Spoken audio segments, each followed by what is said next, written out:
is listed, epidemic, pandemic, quarantine. If it's not, it may be covered under a catch-all phrase. Courts will see how foreseeable the pandemic is during the time of contract formation. Courts will see if there's a link between the performance on why you're not able to perform and the pandemic.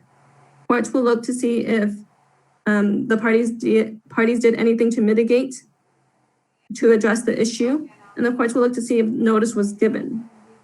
In short, it is possible to excuse contract performance by doctrine of force majeure. Our next speaker is Hafiz Udin, an immigration attorney from our New York office. He will be discussing H-1B maintenance status and unemployment benefit.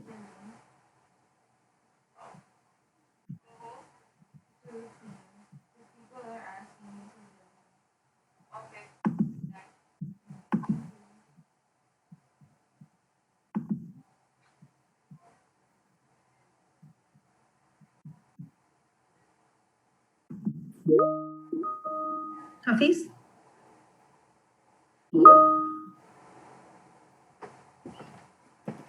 Apologies. Good afternoon. My name is Hafiz. I'm one of the attorneys at our New York City office. I wanted to give my regards to our clients, and we remain open. We appreciate your patience in these trying times, and thank you for joining this webinar. Understandably, the COVID-19 crisis has resulted in a flurry of questions and understandable panic in many instances from non-immigrants and employers alike. Employees are concerned about maintaining their status, also obviously their income. Employers are also facing issues of inability to sustain the employment. They're concerned about their employees' immigration status as well. So I'll briefly discuss some of the issues underlying maintenance of status and also potential unemployment benefits or the lack thereof, unfortunately, for some individuals.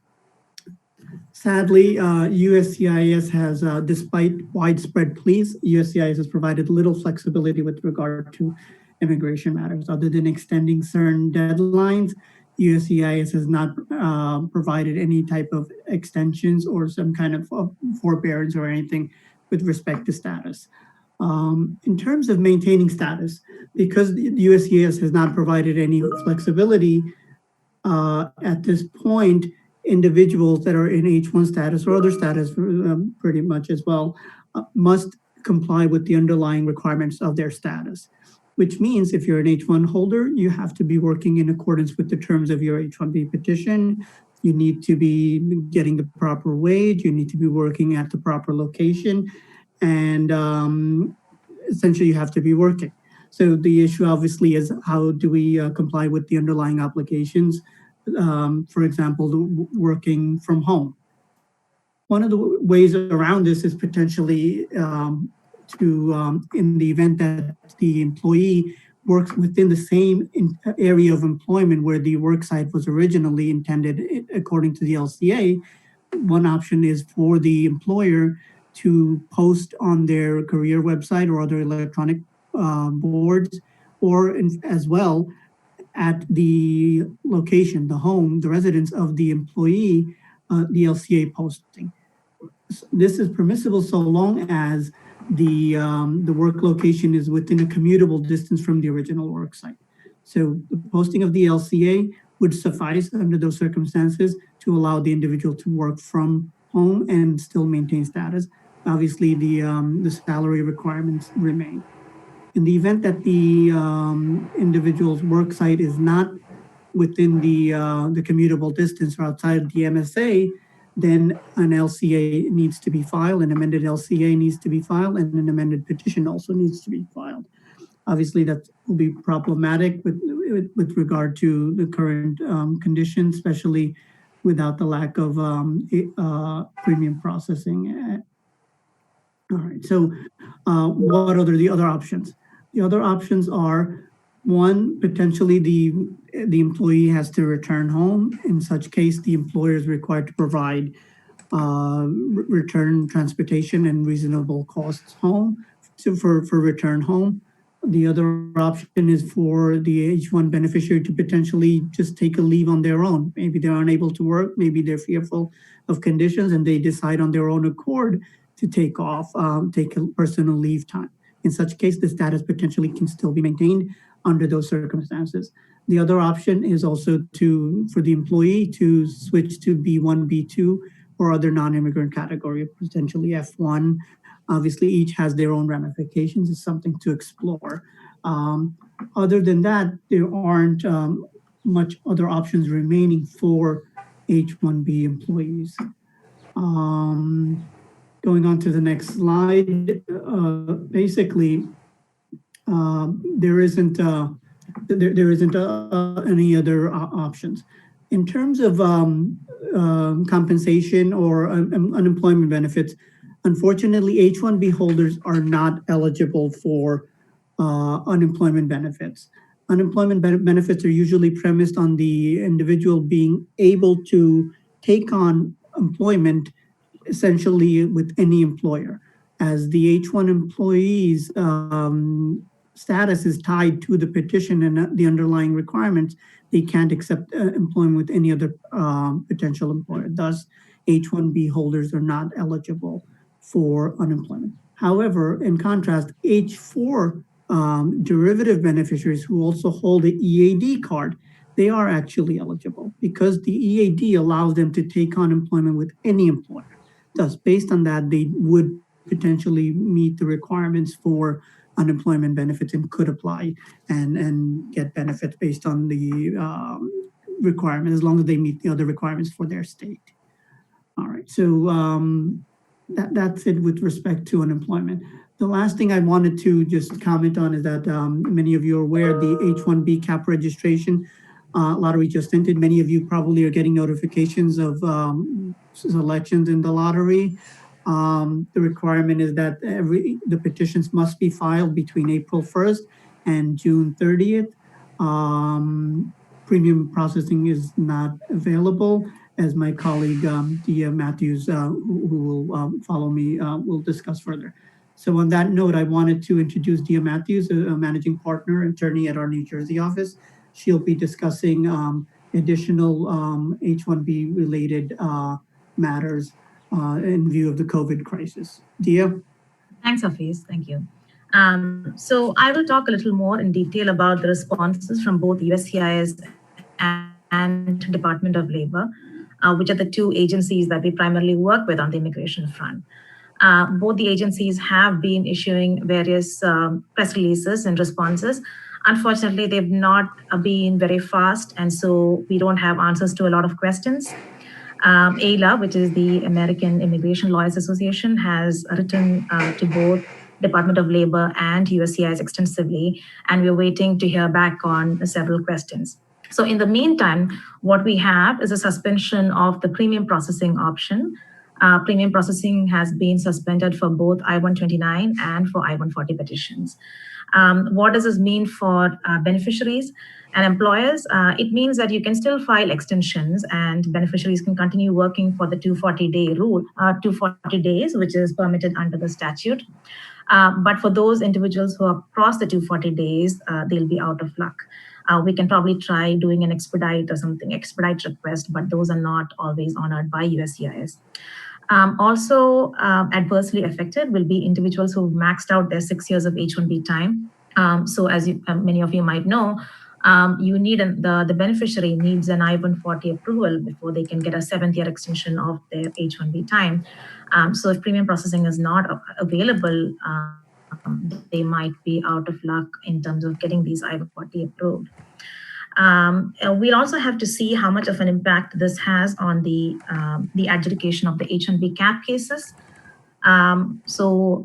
Primarily, those who are looking to get these the H-1Bs approved would be the F1 students who are in OPT or STEM OPT status. And for them, once their the cap gap, which is a temporary extension of work authorization until September 30th, once that runs out, they would need their H-1Bs to be approved in order to work on October 1st. So hopefully the premium suspension is removed at that time.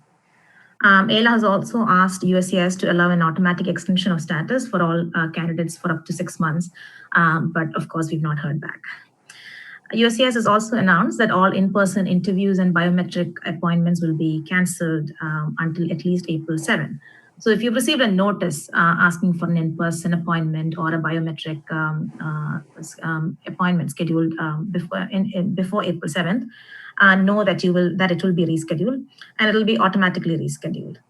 AILA has also asked USCIS to waive the in-person employment-based interviews for green cards in the meantime, but again, no response.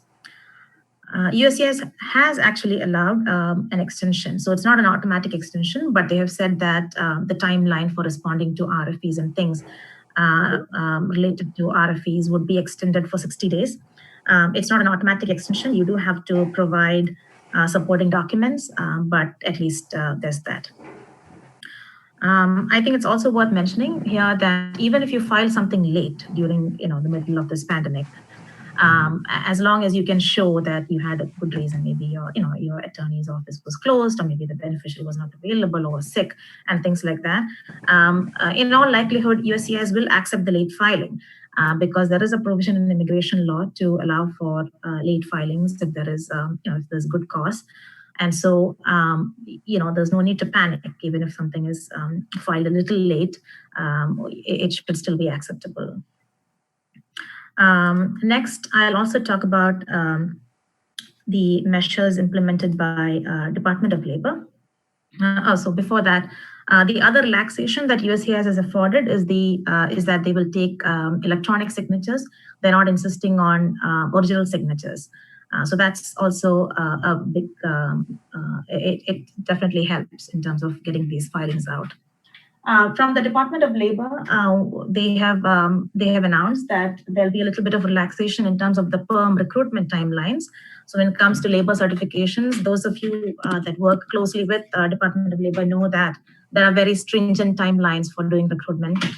So they have provided that we can take up to 60 days more to get that done. They have also said that the perm notices, the certified perms, will be sent to us by email, which again is kind of a big deal because for the past 15 years, ever since the perm program was launched, they have never agreed to sending the certified perm by email. So it took something like this to make it happen. The last point I want to address is this question that we've been getting about the stimulus package benefits for foreign workers. So all workers within a certain income bracket will get a stimulus check from the US government. And so the question is whether it will trigger the public charge rule for workers in visa status like H-1Bs and L-1s. The short answer is no. There should not be any public charge concerns here, and the reasons being that firstly, it's not like the beneficiary or the employee is making an application. It's just a benefit that is being given across the board by the US government. Second, the public charge rule itself has an exception in it for any measures launched by US government for natural disasters. And I would think that this will fall within the purview of that. And in any case, utilizing a one-time option like this will not result in the person being deemed a public charge. So that's from me. And next, my colleague, Attorney Jackie Vaya from our Los Angeles office will speak to you more about F1 and related issues. Over to you, Jackie. Hello, everyone. So I'll be talking briefly about changes to I-9 verification and F1 students. First off, employers normally are required to verify I-9 documents relating to the person, the employee's identity or employment verification status in person. And so now the DHS has allowed deferment of the physical presence requirement and is allowing employers to verify those documents remotely. This means that documents can be verified through video, fax, email. They do have to be verified within 3 business days of the employee's start date. However, if there is a delay, an explanation can be provided for that. The employer should retain copies of those documents and obtain them within the 3 days. And they should also keep documents relating to the company's remote onboarding policy and telework policy for those employees that have been verified remotely in case those documents are asked from them. Employees must then later report for in-person verification of those documents within 3 business days once normal operations resume. DHS has capped that at the allowance of remote verification at 60 days from March 20th, 2020, or within 3 business days of the end date of the national emergency, whichever comes first. However, that may possibly be extended if necessary.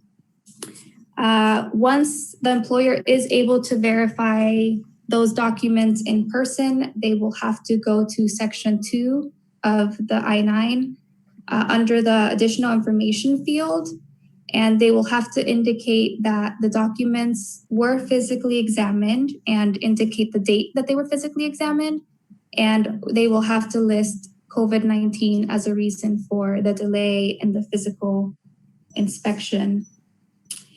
And for employers that use or submit I-9s electronically, we do recommend that for employees that are inspected, whose documents are inspected remotely, that they switch to a physical form of the I-9, as the electronic form currently does not allow for those amendments or additions. So next we'll be moving to F1 students. So the F1 students, any F1 students who have left the US due to this COVID-19 crisis will remain in active status and will not be terminated. The student and exchange visitor program under ICE is going to allow students to count online classes towards their full course of study in excess of the limits stated in the regulations, which are currently 1 course approximately, or 3 units. However, they are able to take their full course of study online. For schools that have completely canceled classes or are not offering classes or the required classes, F1 students are excused temporarily from meeting the full course of study requirements and will remain in active status as long as they intend to resume their full course of study once normal course of study resumes. Students that are currently under a CPT curriculum program or employment are also able to continue that program even if they have departed the US. They can do so if their employer has a company abroad, an office abroad, or they can also do it remotely as long as they're able to prove that the normal student engagement and learning objectives are being met electronically. For STEM OPT trainees, they are able to work remotely as well. Employers must normally report any material changes in the STEM students' employment or training program by submitting a modified Form I-983 to the designated school official. If there is an employment or a change in the employment address, that must also be reported within 10 days if they will be working at a location for more than 10 days. So if those employees are going to be working remotely from home, the address needs to be reported. The employer should also maintain evidence of the continued employer-employee relationship, evidence of the training, program, the supervision that's being done by the employer. And then lastly, students should continue to regularly report to their DSO as is required by the regulations. And lastly, USCIS has allowed for students who are experiencing severe financial or economic difficulty due to unforeseen circumstances, including the coronavirus. They are able to apply for an EAD work authorization to work off campus. This will be available for any students who have lost financial aid or have lost their on-campus employment, students who are facing change in their financial condition. If, for example, the family member that is providing financial support is no longer able to do so.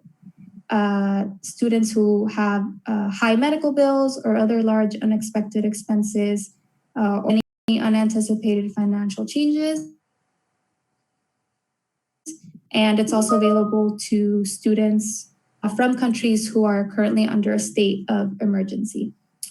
Students who want to apply for this employment authorization need to have certification by their designated school official on the Form I-20 that certifies that the student is facing severe economic hardship due to forces outside of their control, and then they may file an I-765 application. And with that, we will move to Mr. Satya Yeruva, a CPA from our Reston, Virginia office, who is going to be talking about IRS-related changes.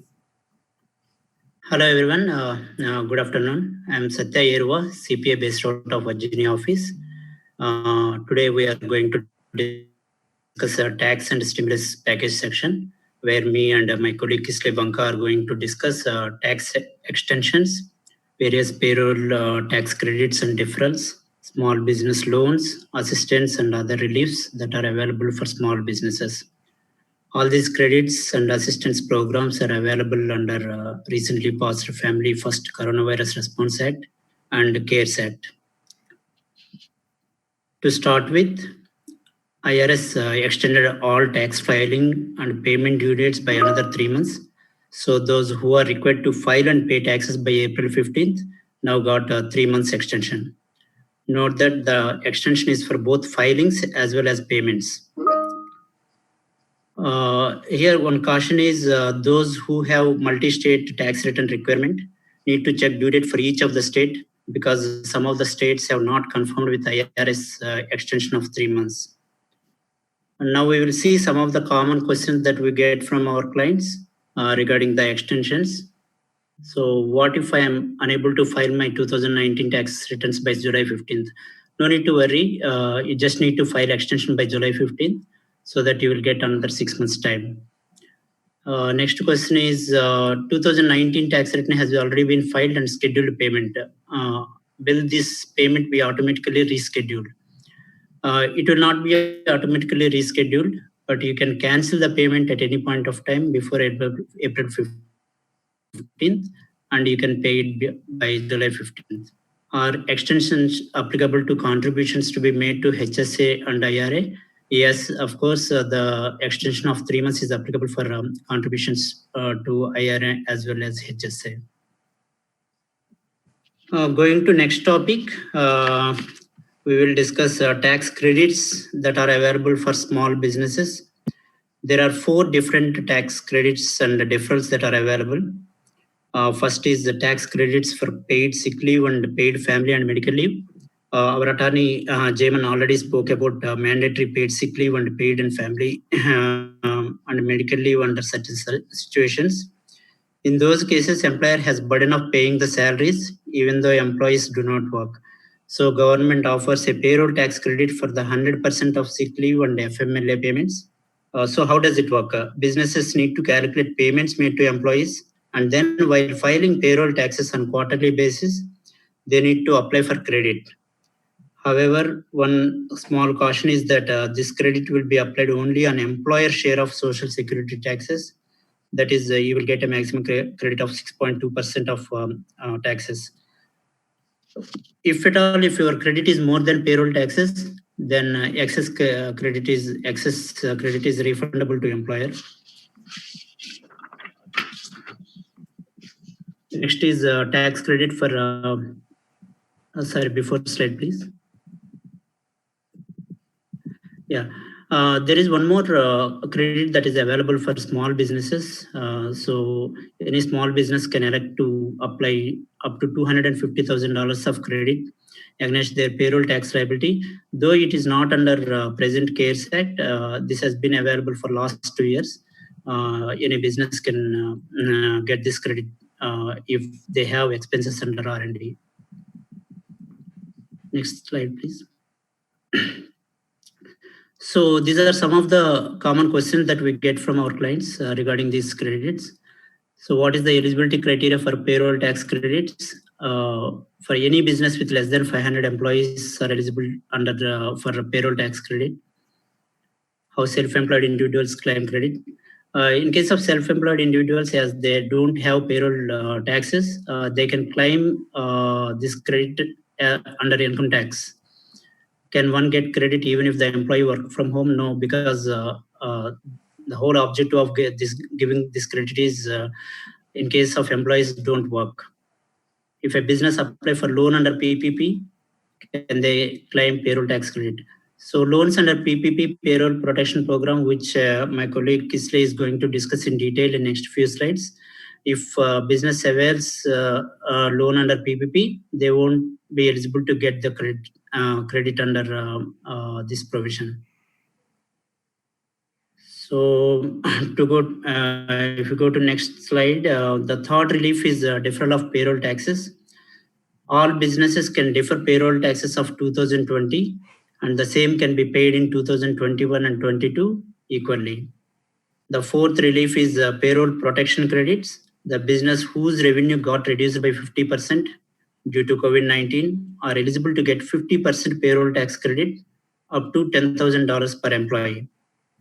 If a business is with less than 100 employees, they will get credit for all employees. With a business with more than 100 employees, they will get credit for only those employees who are in the payroll but not working.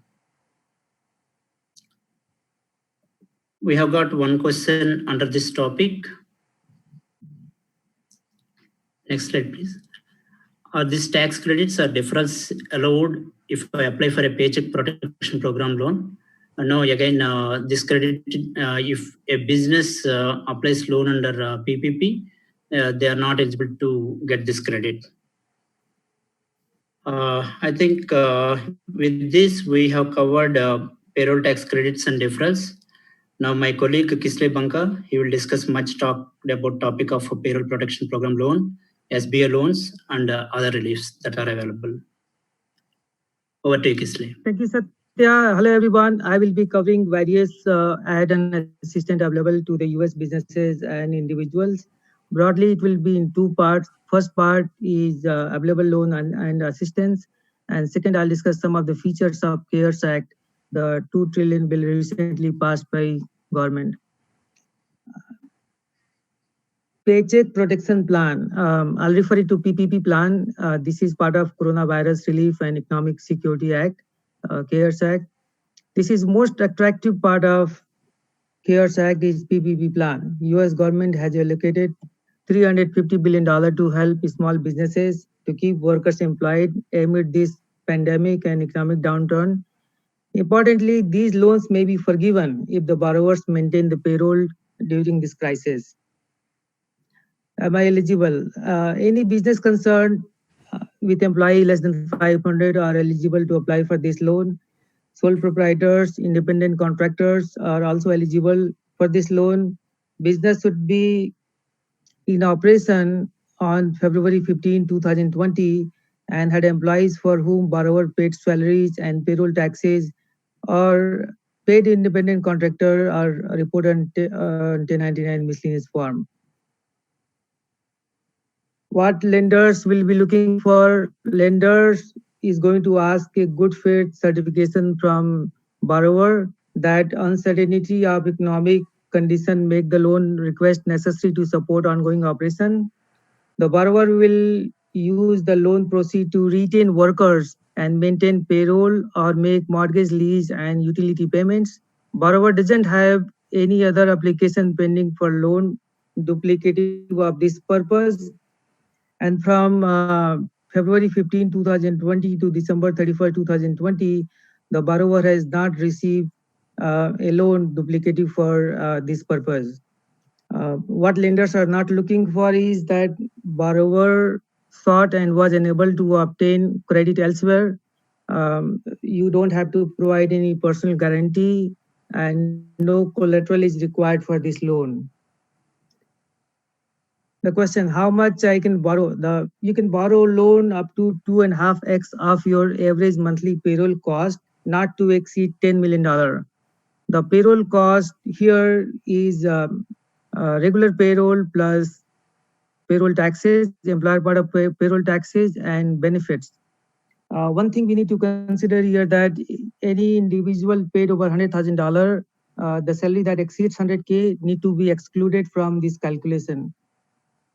And yes, foreign wages are not part of this calculation. Very important, can this loan be forgiven? The borrower is eligible for loan forgiveness equal to the amount borrower spent on payroll during 8-week period beginning on the date of origination of this loan. And the payment can be towards payroll cost, payroll taxes, interest on mortgage obligations, rent, payment on utilities like electricity, gas, water. The loan forgiveness amount cannot exceed the principal. Can this forgiveness be reduced? Yes. The amount of loan forgiveness calculated is reduced if there is a reduction in number of employees on a reduction of greater than 25% of wages paid to the employee. So either you are reducing the wages of employee or a number of employees are reduced, then this calculation, the forgiveness will be reduced as well. As discussed above, no collaterals are required for this loan. Next, I will be discussing SBA Economic Injury Disaster Loan. So one thing is important, the PPP loan has a budget of $350 billion allocated, and SBA EIDL loan has only $10 billion. The usage of SBA loan, the loan can be obtained for working capital. The credit and collateral requirement is a little bit harder here. Applicant must have a credit history acceptable to SBA. The applicant must show the ability to repay the loan. The collateral is required for EIDL loan over 25K. SBA takes real estate as a collateral or when it is available, else the owners over 20% can provide personal guarantee. The interest rate is 3.75% here. In PPP loan, the interest rate is 4%. The loan term for SBA loan for EIDL loan is 30 years and the maximum limit is $2 million.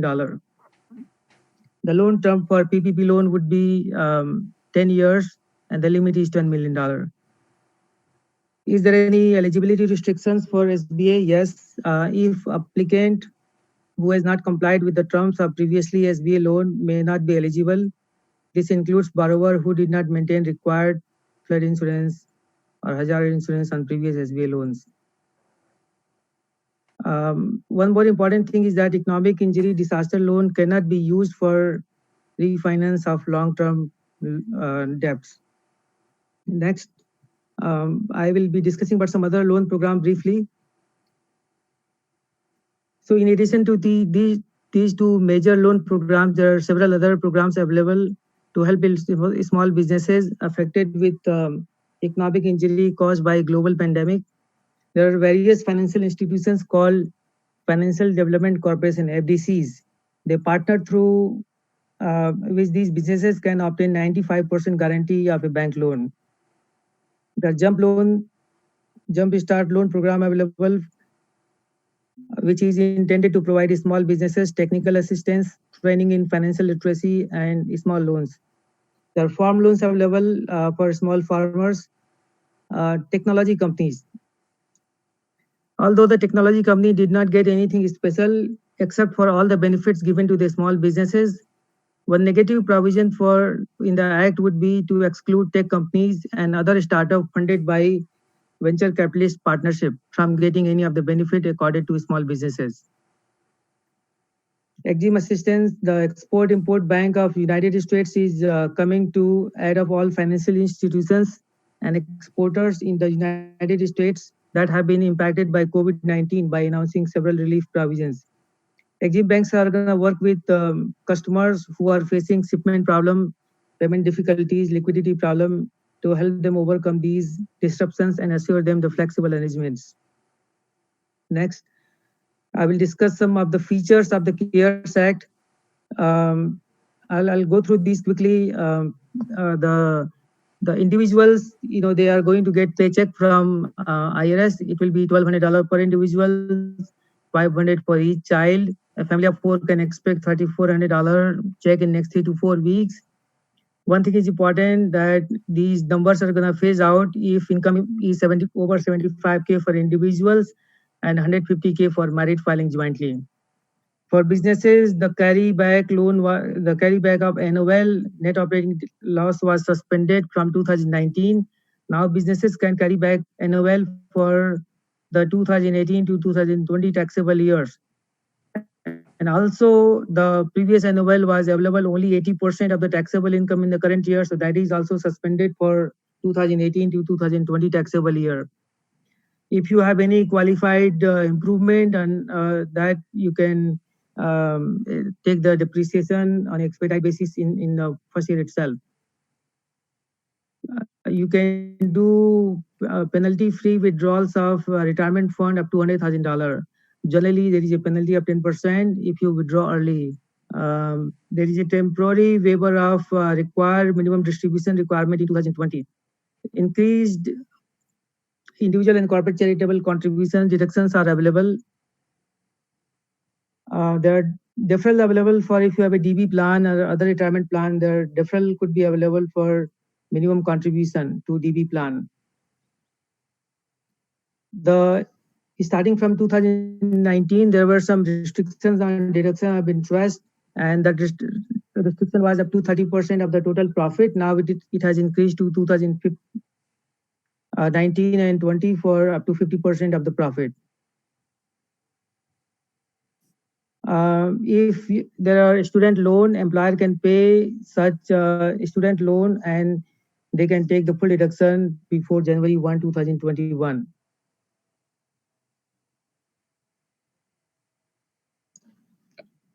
Let's move on to the question and answer session of our program today. So if any of you have any questions, we'll be happy to take them for as long as it takes to answer all of your questions. Sure, Naveen. Yeah, we can go ahead with that.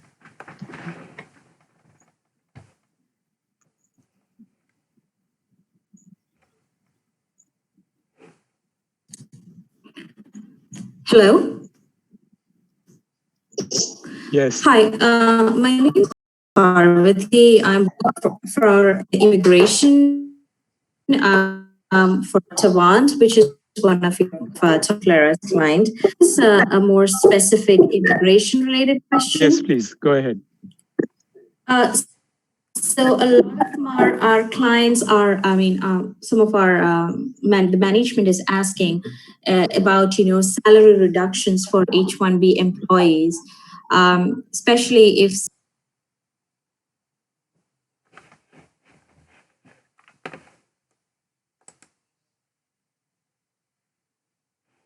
$30,000. Can we just bring the wage down to $120,000, which is the offered wage, as opposed to what is actually getting paid? I believe so. Yes. So the employer is bound by the wage that is listed on the petition. So we would have to see what exactly was listed on the petition that they filed with USCIS. Do you know what was listed on the petition? So the petition would have listed $120,000, and he's getting paid, and this is just an example. We have multiple. Yeah. So then the employer is bound by that.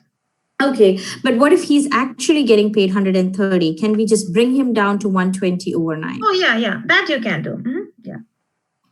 Also, I have a second follow-up question is regarding short-term placement. So right now we're using the 30-day short-term placement to, have the flexibility of our employees working remotely. Do you know if you're advising that for your other employees, or you're not using that part of the law? So how far are they working? How far are their homes or wherever they're working from? So 90% of them will be in the same MSA. There are a few of them who are outside of the MSAs. Yeah, so as Hafiz mentioned earlier in the webinar, the MSA does not control. If it is commuting distance, you don't need a new LCA or an amendment as long as it is within commuting distance, right? So it could be two different MSAs, but if it is up to 50 or 60 miles, for example, that could still be considered commuting distance. So in those cases, the LCA that was filed for the client location or wherever, that still holds good. The only requirement is that the LCA should be posted at the person's home. Right? And you don't have to do an amendment filing. Yeah. Okay. All right. Thank you so much. No problem. Thank you. Any other questions? Is there any time frame for H1 premium to reopen? That's the $1 million question.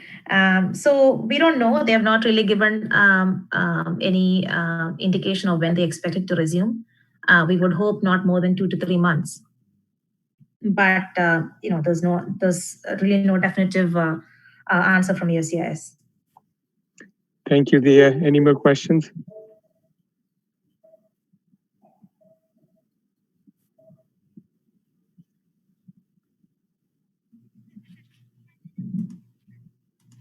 So there's a question for either Dia or Hafiz. Can all the petitions be signed electronically using applications like DocuSign instead of having to obtain a wet signature? What's the answer? Sorry, what was the first part of the question, Mr. Chugh? Can petitions be signed electronically using DocuSign instead of having to obtain a wet signature? Oh, that's a great question. I'm glad somebody asked. So yeah, there is a distinction between the digital signature, like the DocuSign feature, and the scan of a wet signature. So USCIS has specifically said it has to be a scan of a wet signature, and they've also said retain the actual wet signature copy somewhere, because you could be asked to produce it later on. So the short answer to that is no, you cannot use a digital signature like a DocuSign. It has to actually be a scan of an old-fashioned signature. Okay, so I have another question for you. The commutable distance is not absolutely defined. So long as within the MSA and reasonably commutable should be okay? Yes.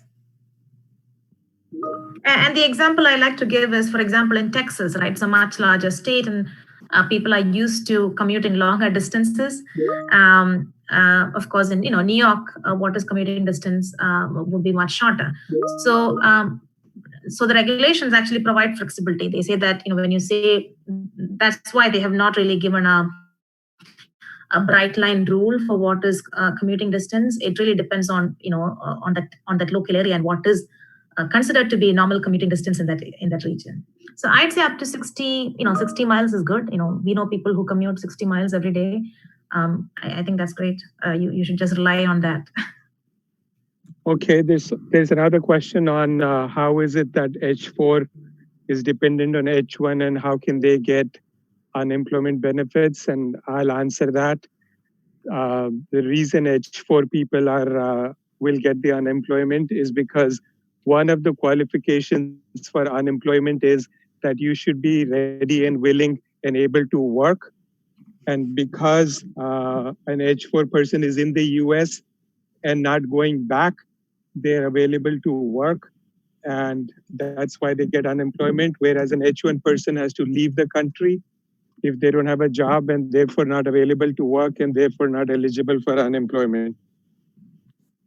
Okay, any other questions?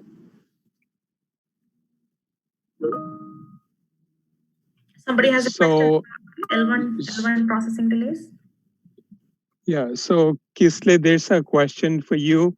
How will the government determine what loan is forgivable? So basically, during the 8-week period, if you are using the loan amount for payroll costs, rent, mortgage interest, utility expenses, that will be forgivable. Okay, second question for you, Kisle. PPP versus SBA, which one is faster? And what is the process of applying? Yeah, so PPP is going to be much more faster because the requirement is not that stringent, and the requirement is simply that you must have somebody on payroll, and you can get 2.5x of payroll. For SBA loan, the requirement is much more difficult, and you have to prove that you have the ability to pay back. So PPP will be much faster. All right. There's a question, can H1 employees be furloughed? What's the answer? Hafiz, do you want to? Unfortunately, no. The status is dependent on them working in accordance with the terms of the H-1B petition. So the furlough would not keep them in status. Well, yeah. So maybe just to clarify, I don't know if this would be helpful for some of the attendees, but a furlough is something that is initiated by the employer. So if the employer is implementing an across-the-board, time off or reduction in pay for all employees, they have to keep in mind that H-1B employees cannot be included in that. But if the employee himself or herself asks for time off, to take care of a for personal reasons, that's fine. That's not considered a furlough. Okay, any other questions?